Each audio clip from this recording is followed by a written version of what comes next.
కర్ణుడి చేతిలో విజయధనస్సు, అర్జునుడి చేతిలో గాంధీవం. అసలు ఈ రెండేటిలో ఏది గొప్పదో తెలుసా? అసలు ఇది వీళ్ళ చేతికి ఎలా వచ్చింది?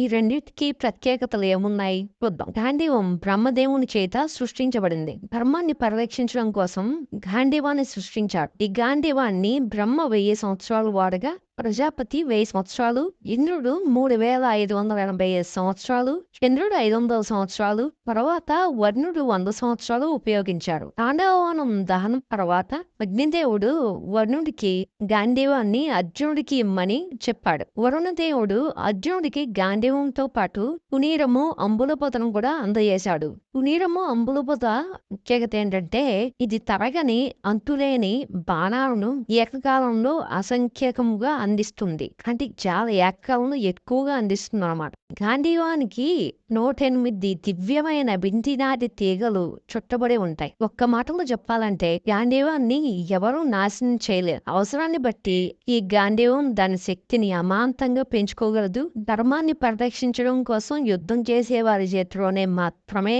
ఈ గాంధీవం పనిచేస్తుంది. సో ఇది అర్జునుడి చేతిలో ఉన్న గాంధీవం గురించి. ఇప్పుడు కర్ణుడి చేతిలో విజయధనుస్సు ఎలా వచ్చింది? కర్ణుడి చేతిలో ఉన్న విజయధనుస్సు విశ్వకర్మ ఇంద్రుడి కోసం తయారు చేశారు. ఇంద్రుడు ఆ ధనుస్సుతో ఎన్నో యుద్ధాలు గెలవడం వల్ల ఆ ధనుస్సుని విజయధనుస్సు అని పేరు వచ్చింది. ఇంద్రుడి నుంచి ఆ విజయధనుస్సు పరశురాముడి చేతికి వెళ్ళింది. ఆయన ఆ ధనుస్సుతో భూమి చుట్టూ 21 సార్లు తిరిగి ప్రజలను హింసించే క్షత్రియ రాజులతో యుద్ధం చేసి అందరినీ చంపేశాడు. ఆ యుద్ధం తరువాత పరశురాముడు తన ప్రియ శిష్యుడైన కర్ణుడికి తన విజయధనస్సుని అందజేశారు. ఈ విజయధనస్సు ప్రత్యేకత ఏంటంటే అది ఎవరి చేతిలోనైతే ఉంటుందో ఆ వ్యక్తికి ఏ అస్త్రము హాని తలపెట్టలేదు. మరి కర్ణుడి చేతిలో ఉంది కదా, కర్ణుడు కురుక్షేత్రంలో ఎలా చనిపోయాడు? మరి ఏ అస్త్రం ఏమి చేయలేదు కదా. కురుక్షేత్ర యుద్ధంలో శాపం వల్ల కర్ణుడికి రథం భూమిలో ఇరుక్కుపోతుంది. రథం దిగి తన విజయధనుస్సుని పక్కన పెట్టి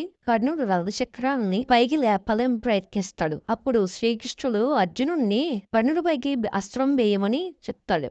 అర్జునుడు ఇలా చేయడం ధర్మం కాదు అని వారిస్తాడు. చేతిలో ఎటువంటి ఆయుధం లేకుండా ఎవరిని సంహరించకూడదని అర్జునుడు శ్రీకృష్ణుడితో చెప్తే అప్పుడు శ్రీకృష్ణుడు కర్ణుడు పుట్టుక కారణము తనకున్న శాపాల వల్ల ఈ రోజు తన మరణం ఇలా సంభవిస్తుంది. అందులో మనం చేసేది ఏమీ లేదు, ఇది అంతా విధి అని చెప్పగా అర్జునుడు అస్త్రాన్ని వేస్తాడు. అలా కర్ణుడు మరణిస్తాడు. గాంధీవం, విజయధనస్సు రెండు శక్తివంతమైనవే అయినప్పటికీ మహాభారతంలో గాంధీవాన్ని అత్యంత శక్తివంతమైనదిగా అనేక సార్లు పేర్కొనడం జరిగింది. సో ఫ్రెండ్స్, మీలో ఎంతమందికి గాంధీవం లైక్ చేస్తారు, ఎంతమంది విజయధనస్సు లైక్ చేస్తారో కామెంట్ చేయండి. Subscribe my channel.